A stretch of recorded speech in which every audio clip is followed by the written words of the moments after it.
നിലമ്പൂര് വലിയ രീതിയിലുള്ള തെരഞ്ഞെടുപ്പ് നടക്കുന്നു. വളരെ ക്ലോസ് ഫൈറ്റ് നടക്കുമ്പോൾ പി അൻവറിന്റെ സന്തത സഹചാരിയായി കഴിഞ്ഞ നാളുകളിൽ പരസ്യ പ്രചരണ രംഗത്ത് മുഴുവൻ സജീവമായിരുന്ന നിലമ്പൂരുകാരൻ സക്കീർ KM ആണ് നമ്മോടൊപ്പം ഇപ്പോൾ ചേരുന്നത്.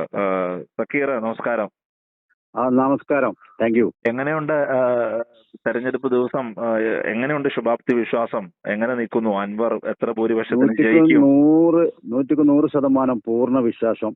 പ്രതികൂല കാലാവസ്ഥയിലും ശക്തമായ മഴയൊക്കെ വക വെക്കാതെ ആൾക്കാർ ചലിച്ചുകൊണ്ടേയിരിക്കുകയാണ്. ശക്തമായ പോരാട്ടം നടന്ന അടുത്ത കാലത്തൊന്നും നിലമ്പൂർ മണ്ഡലം ഉണ്ടായതിനു ശേഷം ഇത്ര വലിയൊരു പോരാട്ടക്കളം അവിടെ നിറഞ്ഞ് ആടിയിട്ടില്ല. ഈ അൻവറിന്റെ ക്ലിയർ ആണ്. അൻവറിന്റെ ഒരു ബോഡി ലാംഗ്വേജ് ഇന്ന് ആര്യാടൻ ഷൗക്കത്തും സ്വരാജും രാവിലെ വോട്ടിംഗ് കേന്ദ്രത്തിൽ കണ്ടപ്പോൾ വലിയ രീതിയിലുള്ള പോസിറ്റീവ് ബോഡി ലാംഗ്വേജോടുകൂടി അവർ കെട്ടിപ്പിടിക്കുന്നു, ആലിംഗനം ചെയ്യുന്നു, ഹസ്തദാനം ചെയ്യുന്നു. ആര്യാടൻ ഷൗക്കത്തും PV അൻവറും തമ്മിൽ ഒരു കേന്ദ്രത്തിൽ കണ്ടുമുട്ടിയപ്പോൾ വളരെ നെഗറ്റീവായ ഒരു ബോഡി ലാംഗ്വേജ് സ്വീകരിക്കുന്നുണ്ടായിരുന്നു. കൈ കൊടുക്കാതെ അൻവർ നടന്നു പോവുകയും അതിന്റെ ആവശ്യമില്ല എന്ന് പിന്നീട് ആര്യാടൻ ഷൗക്കത്ത് പ്രതികരിക്കുകയും ചെയ്തു. വ്യക്തിപരമായ രീതിയിൽ കൂടി അൻവർ കാര്യങ്ങളെ സമീപിക്കുകയാണോ? അത് രാഷ്ട്രീയത്തില് നിത്യശത്രുക്കളില്ല എങ്കിലും അവര് രണ്ടുപേരും ബന്ധുക്കളാണ്. പക്ഷെ രാഷ്ട്രീയത്തില് ബന്ധത്തിന് ഒരു പ്രസക്തിയില്ല. അത് വാപ്പയാലും മോനാലും ജ്യേഷ്ഠനോ അനിയനായാലും രാഷ്ട്രീയത്തിന്റെ ചിത്രങ്ങൾ അങ്ങനെയാണ്.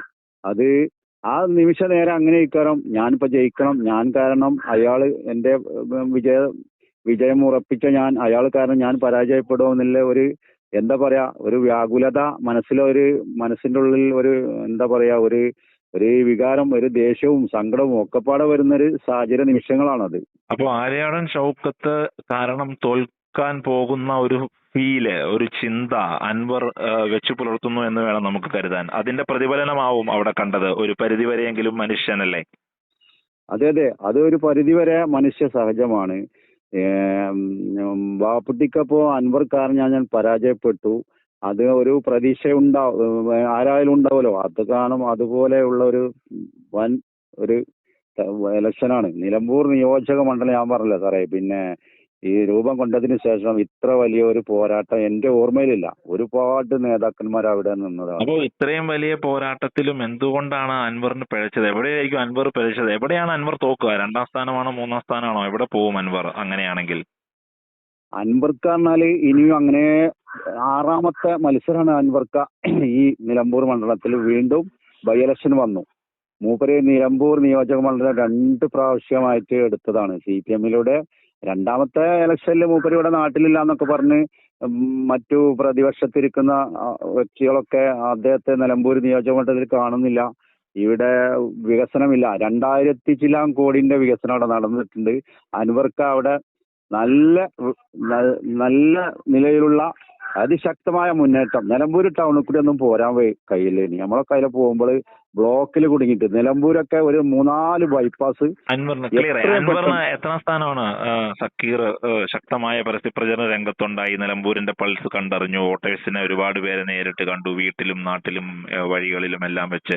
അപ്പോൾ എത്രാം സ്ഥാനം? 2ാം സ്ഥാനത്തുണ്ടാവോ 3ാം സ്ഥാനത്തുണ്ടാവോ അൻവർ? അൻവർക്ക് 2ാം സ്ഥാനത്ത് വരും. അൻവർക്ക് തരംഗം എന്ന് പറഞ്ഞ യുവാക്കളിലൂടെയാണ് ഇപ്പൊ അത്. നല്ല യുവാക്കളുടെ 1ാം സ്ഥാനത്ത് ആരായിരിക്കുന്നതാണ് താങ്കൾക്ക് തോന്നുന്നത്? ആര്യാടൻ ഷൗക്കത്തായിരിക്കോ സ്വരാജായിരിക്കോ?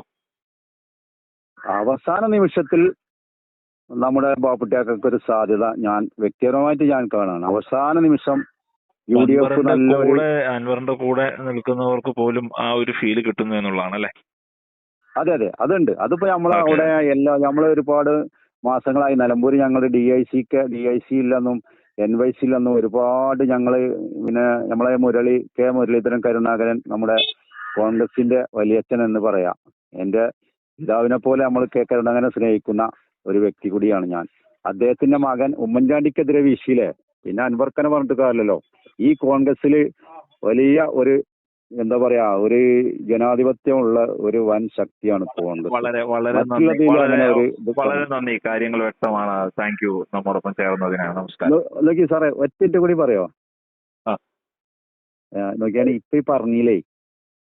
ഹലോ, ഇപ്പൊ പറഞ്ഞതില് പക്ക ക്ലിയർ അല്ലേ?